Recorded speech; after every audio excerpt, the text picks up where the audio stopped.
We're going to be addressing the topic of submission. A number of individuals have romanticized this idea of submission, and for some individuals, it might be a romantic notion. But what we're going to do is a logical deconstruction of this construct of submit.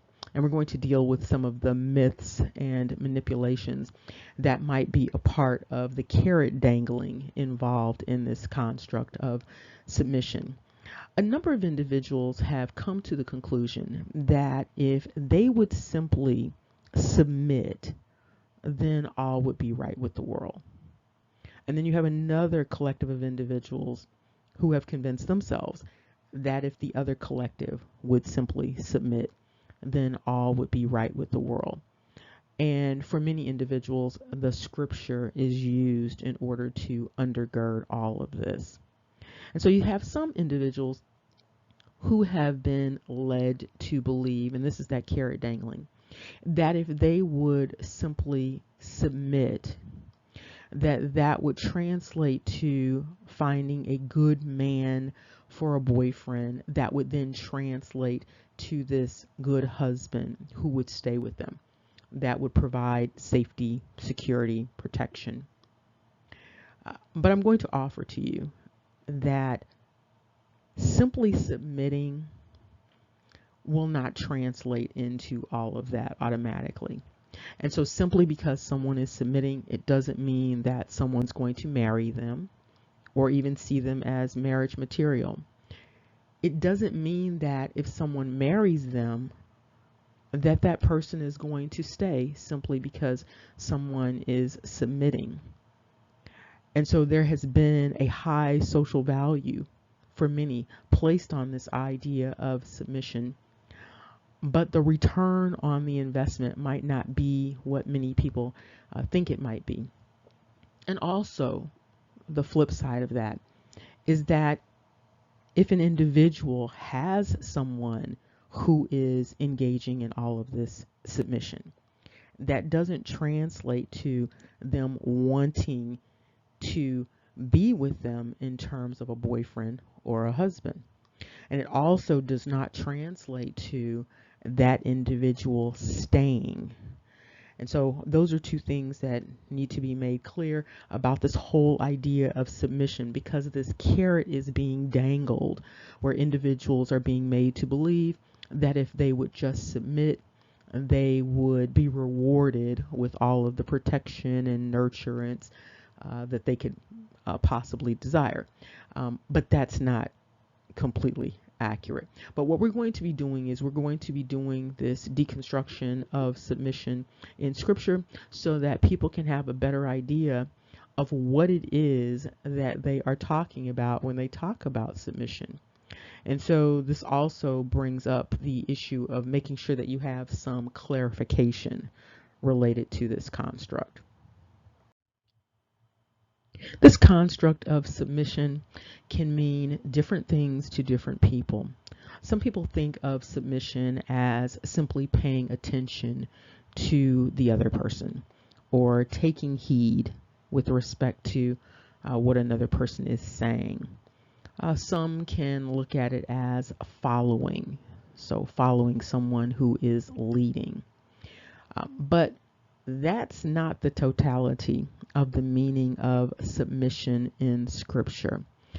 We're going to be looking at the Old Testament, and we're going to look at when this construct of submit is first mentioned, and then we're going to look at the breakdown of what it means to submit. What is this biblical submission all about in the Old Testament?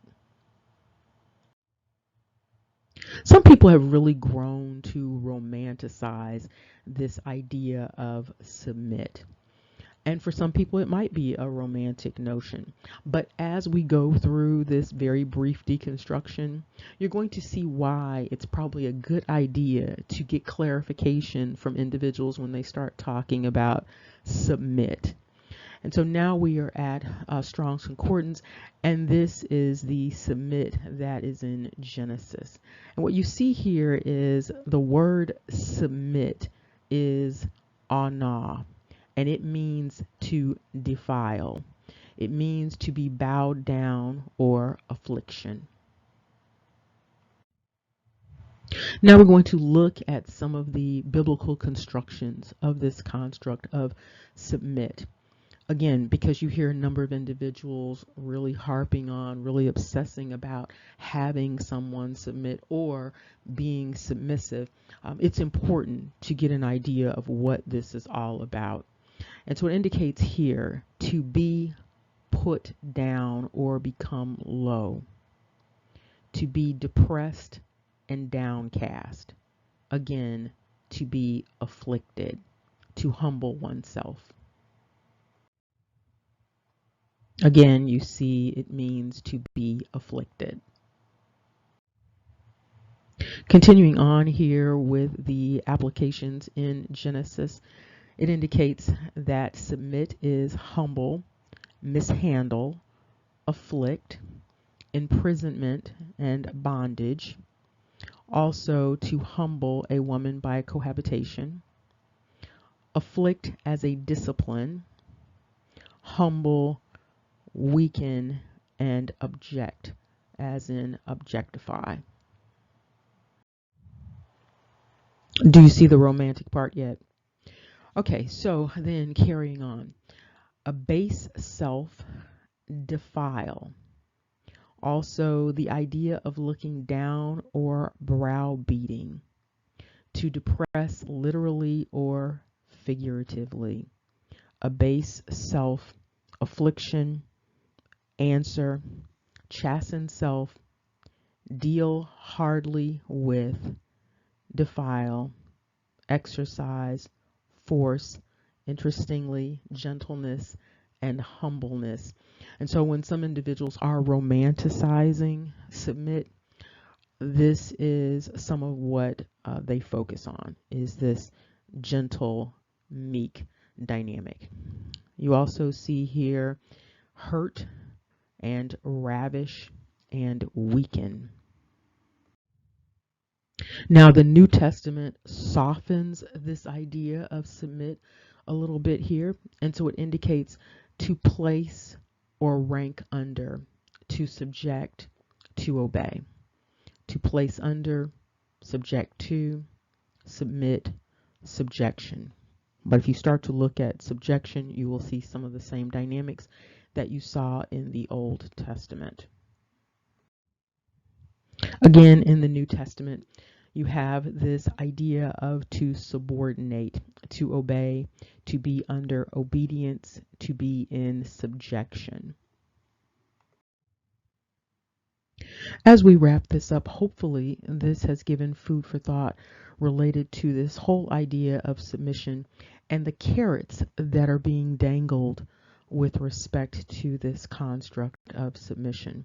When individuals are articulating that they need someone to submit, what are they really articulating?